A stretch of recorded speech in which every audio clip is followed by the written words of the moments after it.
Hola, ¿qué tal? ¿Cómo les va? Soy el pastor Fabio Vierna y hoy queremos tocar un tema sumamente importante, para algunos controversial. Algunos dicen que la doctrina de la Trinidad es algo que no aparece en la Biblia y que más bien fue inventado muchos años después de que Jesús muriera en la cruz, inclusive muchos años después de que desaparecieran los primeros apóstoles. Ahora queremos ver en este video qué es lo que dice la Biblia y desmentir algunas cosas que se dicen que por supuesto no encuentran sustento en la Biblia, la palabra de Dios. Quédense con nosotros porque vamos a tratar este tema muy importante. Antes de comenzar con esta enseñanza, queremos invitarte a que te suscribas a nuestro canal y actives la campana de las notificaciones. Así te podrán llegar todos los nuevos contenidos que nosotros estemos subiendo para tu bendición. Para hablar de la Trinidad tenemos que dejar en claro de lo que estamos queriendo decir. Trinidad, un Dios compuesto de tres personas. No estamos hablando de tres dioses diferentes, sino de un solo Dios que tiene tres personas, Padre, Hijo y Espíritu Santo. Y decimos tres personas, no decimos tres manifestaciones, como dicen algunas sectas por allí. Hay un argumento muy vago, muy pobre, que intenta usar algunos para desprestigiar la doctrina de la Trinidad. Y es este. Dicen, pastor, la palabra Trinidad no aparece en toda la Biblia. Tenemos que decir que eso es cierto, pero es muy vago ese argumento, porque entonces teníamos que decir que como la palabra Biblia tampoco aparece en la Biblia, vamos a desechar la doctrina de la Biblia como palabra infalible e inspirada por Dios. De ninguna manera. Es cierto, el término no aparece, pero el concepto sí aparece desde el libro del Génesis hasta el Apocalipsis. Es un término utilizado desde los padres de la iglesia hasta los teólogos en la actualidad para describir la Trinidad, el trino Dios. Lo que en realidad nos debe importar no es si la palabra aparece o no aparece en la Biblia, sino cuál es el concepto. Y aunque sea cierto que no aparece, el concepto de la Trinidad sí aparece desde el principio de la Biblia hasta el final. En el Antiguo Testamento hay evidencias muy claras acerca de Dios. Y tenemos que ser claros en esto. La fe judeo-cristiana es una fe monoteísta, es decir, que cree en un solo Dios. Y algunos se agarran de este versículo de Deuteronomio, en el capítulo 6, el versículo 4, que dice así, presta atención, oye Israel, Jehová nuestro Dios, Jehová uno es. Entonces dice, ya ves, la Biblia dice que Jehová es uno solo, está claro, pero ese versículo no interpreta o no quiere darnos a entender que porque el hecho que Dios es uno solo, la Trinidad no existe. Este versículo tenemos que interpretarlo en el contexto de las culturas politeístas que estaban alrededor de Israel. Entonces, ¿qué quería hacer Dios? ¿Qué quería que Israel entendiera? Que tenían que distinguirse por sobre las demás naciones que creían en muchos dioses. Israel iba a creer en un solo Dios. Por eso dice, Jehová nuestro Dios, uno es. El doctor Sproul, un teólogo de mucho renombre, muy respetado por todos nosotros, y voy a tener que citar de manera literal lo que él dice acerca de la Trinidad, y presta mucha atención. El doctor Sproul dice, acuñar el término de la Trinidad en la historia de la Iglesia fue el esfuerzo de hombres de Dios que enseñaron la palabra y quisieron definir lo que es la unidad de Dios y su pluralidad. La unidad de Dios, porque Dios es uno, pero su pluralidad. Padre, Hijo y Espíritu Santo. Es interesante ver que desde el término Elohim y muchos otros términos y expresiones en la Biblia, cuando se habla de Dios, se habla de un Dios en plural, hablando de la pluralidad de Dios, no porque fueran muchos dioses, sino porque es un solo Dios, pero que tiene tres personas. Vamos a desarrollar esta enseñanza en algunos puntos. Primer punto que quiero que consideres, ¿de dónde surgió o dónde surge el término Trinidad?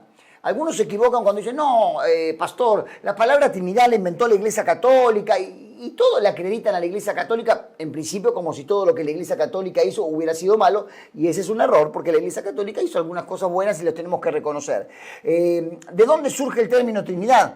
El término surge de un conflicto doctrinal que había en el siglo I, II y que llegó hasta el IV de la era cristiana. El periodo comprendido entre el siglo I y II de la era cristiana fue conocido como el periodo de las grandes controversias.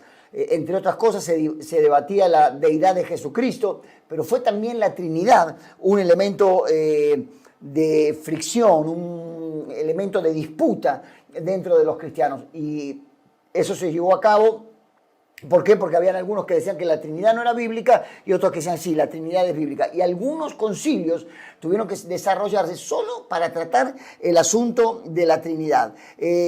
Fue Teófilo, el obispo de Antioquía en el siglo II, el primero, escuchen, Teófilo en el siglo II, obispo de Alejandría, un pastor de Alejandría, el primero en usar el término triada para referirse al Padre, al Hijo y al Espíritu Santo.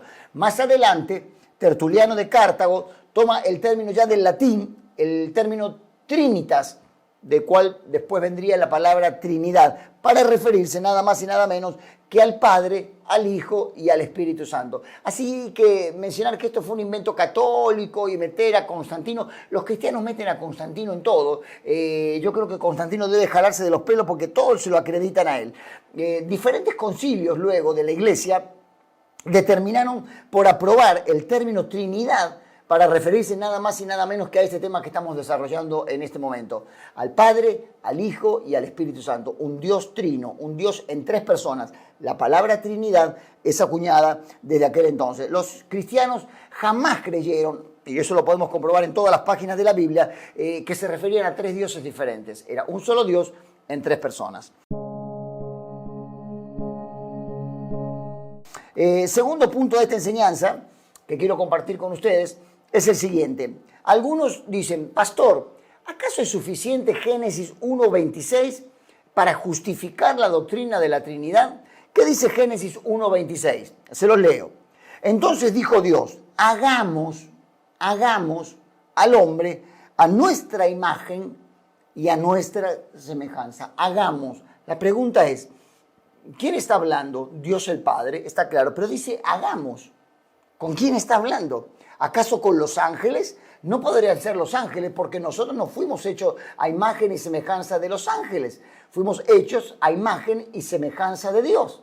Dice a nuestra imagen, no dice a mi imagen, sino a nuestra imagen, está hablando en plural, conforme a nuestra semejanza. Si bien es cierto que Génesis 1:26 apoya la doctrina de la Trinidad, mirándolo en retrospectivo, ya con toda la Biblia, con toda la revelación gradual de Dios a lo largo de la historia, sí podemos decir, Génesis 1:26 hace una alusión clarísima a la Trinidad. Tenemos que tener muy en claro que en la Biblia hay una revelación progresiva de Dios. Y justamente en este tema de la Trinidad hay una revelación progresiva de Dios.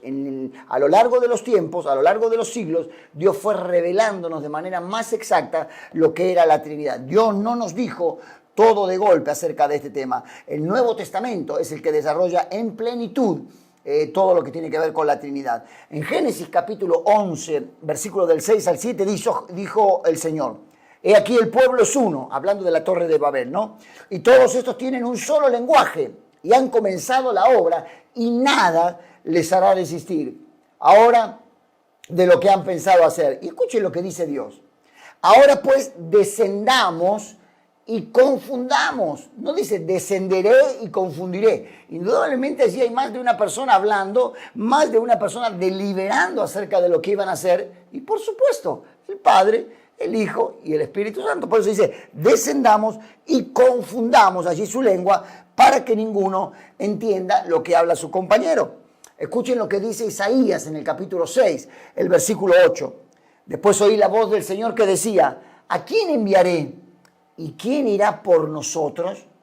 Por nosotros, ¿ven? Por nosotros, dice por mí. Otra vez hay una mención indirecta a la Trinidad. Al Padre, bueno, más que indirecta, yo diría muy directa, ¿no? Al Padre, al Hijo y al Espíritu Santo.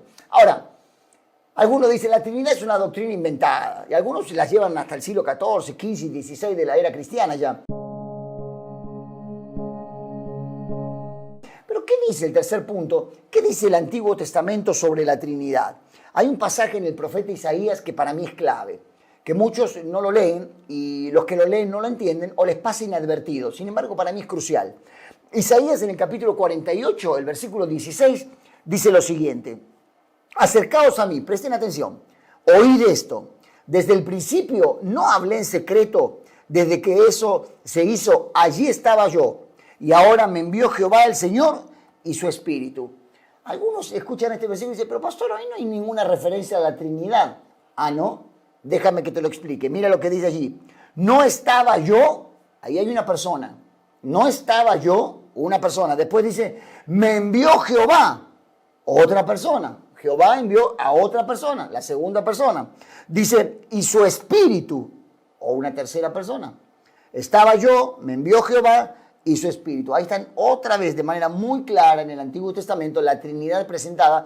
El que tenga oído oiga y el que ignore ignore, tal y como dice la palabra del Señor. En cuarto lugar, pastor, algunos tratan de generar confusión con relación a la fórmula del bautismo, porque los unicitarios, los solo Jesús, que son una secta, por cierto, dicen, el Nuevo Testamento nos manda a bautizarlos solamente en el nombre de Jesús. Lo de la Trinidad como fórmula del bautismo es una falacia, es una mentira, es un engaño. Es una falacia, es una mentira y un engaño lo que dicen los unicitarios y los que dicen la secta de solo Jesús.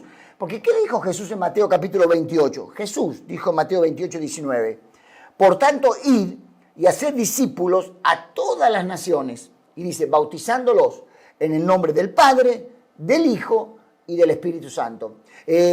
Con el paso de los años, algunos abreviaron la fórmula del bautismo, como Pedro en el libro de los Hechos, y solamente decía que había que bautizarse en el nombre de Jesús. Pero era porque algunos escritores bíblicos, no escritores bíblicos, sino algunos comentaristas, ya padres de la iglesia, recurrían a la abreviación, abreviaban, en vez de decir Padre, Hijo y Espíritu Santo, bautícense en el nombre de Jesús, porque había muchos bautismos, es decir, en el poder de Jesús, en la obra de Jesús, en la acción de Jesús. Ningún manuscrito antiguo de Mateo capítulo 28 abrevia este pasaje. Todos los manuscritos que hay de Mateo 28, 19 dicen el nombre del Padre, del Hijo y del Espíritu Santo. El Padre envió a su Hijo y el Hijo nos envió al Espíritu Santo. Para continuar con esta enseñanza, y ya ir llegando al final, hay dos hechos importantes para destacar. El más conocido, Jesús entrando en las aguas del río Jordán para ser bautizado. Cuando Jesús entró al agua, Juan el Bautista dijo, he aquí el Cordero de Dios que quita el pecado del mundo. Allí estaba la persona del Hijo. De repente del cielo, dice la Biblia, que se escuchó la voz del Padre que decía, este es mi Hijo amado en quien tengo complacencia.